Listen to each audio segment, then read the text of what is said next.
기초생활수급자분들이 일을 하려고 할 때 가장 큰 고민이 뭔지 아세요? 바로 일을 하면 수급 자격에서 떨어질까 봐 걱정하는 거예요.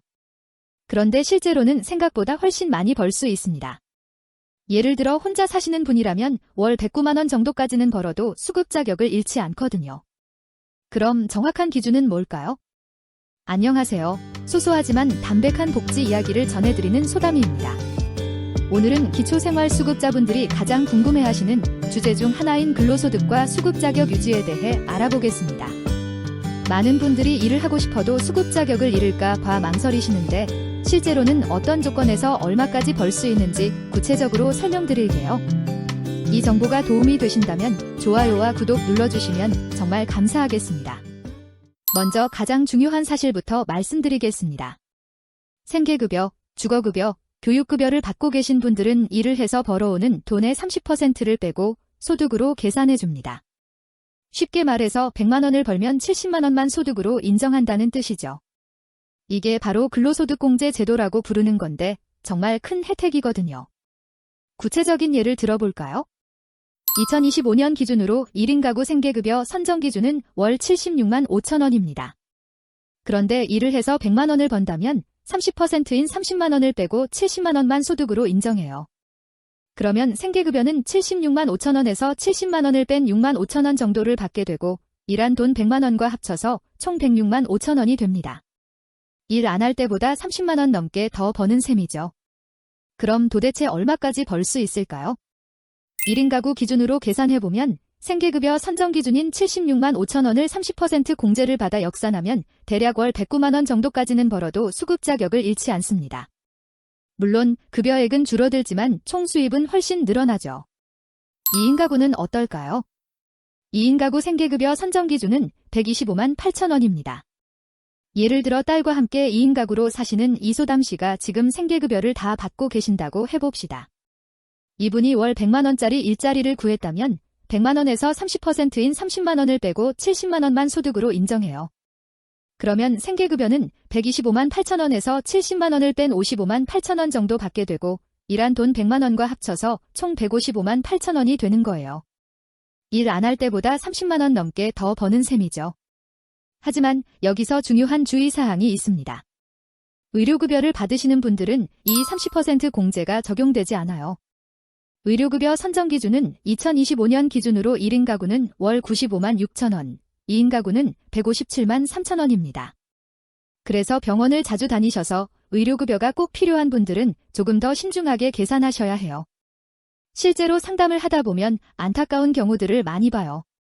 어떤 분은 당뇨 때문에 병원을 정기적으로 다니셔야 하는데 일을 하고 싶어도 의료급여 때문에 망설이시더라고요. 이런 분들은 정말 꼼꼼히 따져보셔야 합니다. 일을 해서 버는 돈으로 의료비를 감당할 수 있는지 아니면 의료급여를 유지하는 게 더 유리한지 말이에요. 그리고 기초연금을 받고 계시는 분들은 특히 주의하셔야 합니다. 2025년 기초연금액은 최대 34만 2,510원인데 이것도 소득으로 인정돼요. 기초연금 34만 원을 받는 1인 가구라면 추가로 월 60만 원 정도까지만 벌 수 있습니다. 이걸 넘으면 수급 자격을 잃을 수 있거든요. 좀 더 구체적인 계산을 해볼까요? 기초연금 34만 원을 받는 1인 가구라면 생계급여 선정 기준 76만 5천 원에서 기초연금 34만 원을 빼면 42만 5천 원이 남아요. 여기에 30% 공제를 역산하면 약 60만 원 정도까지 벌 수 있다는 계산이 나옵니다.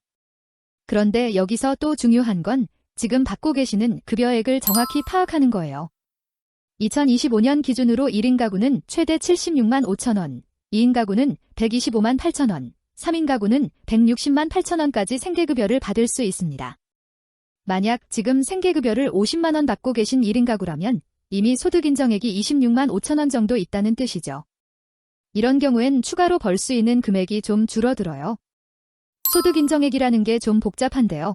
쉽게 말하면 실제 소득에서 필요경비와 공제를 빼고 재산을 소득으로 환산한 걸 더한 금액입니다.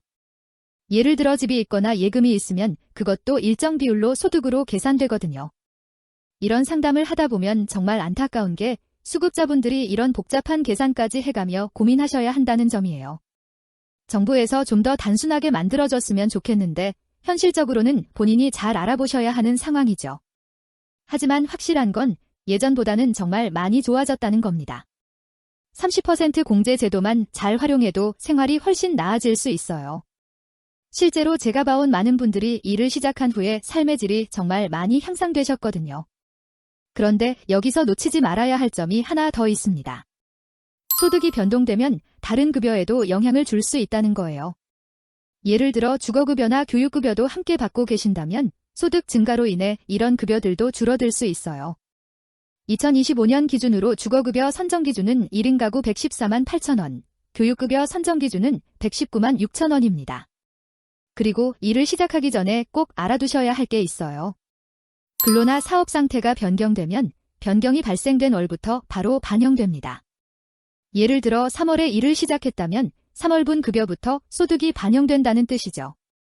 그래서 미리 계산해보고 준비하시는 게 중요해요. 또 하나 중요한 건 근로소득공제가 적용되는 대상입니다. 생계주거교육급여 수급자의 근로소득과 사업소득에만 30% 공제가 적용돼요. 재산소득이나 이전소득은 공제 대상이 아닙니다. 그리고 특정 연령대나 상황에 따라 더 높은 공제율이 적용되기도 해요. 예를 들어 29세 이하 수급자나 대학생은 40만 원을 먼저 빼고 나머지 금액에 대해 30% 추가 공제를 받습니다. 65세 이상이나 등록장애인은 20만 원을 먼저 빼고 나머지에 30% 추가 공제를 받고요. 자립준비 청년이나 청소년 한부모는 60만 원을 먼저 빼고 30% 추가 공제를 받아요. 이런 세부 사항들이 복잡하긴 하지만 결국 핵심은 일을 해서 번 돈이 있어도 수급 자격을 바로 잃지 않는다는 겁니다. 오히려 적정선에서 일을 하면 총 수입이 늘어나서 생활이 나아질 수 있어요. 제 개인적인 조언을 드리자면 일을 시작하기 전에 주민센터에서 정확한 상담을 한 번 더 받아보시길 권합니다. 본인 상황에 맞는 정확한 계산을 해주실 거거든요. 그리고 무엇보다 너무 걱정하지 마시고 도전해보세요.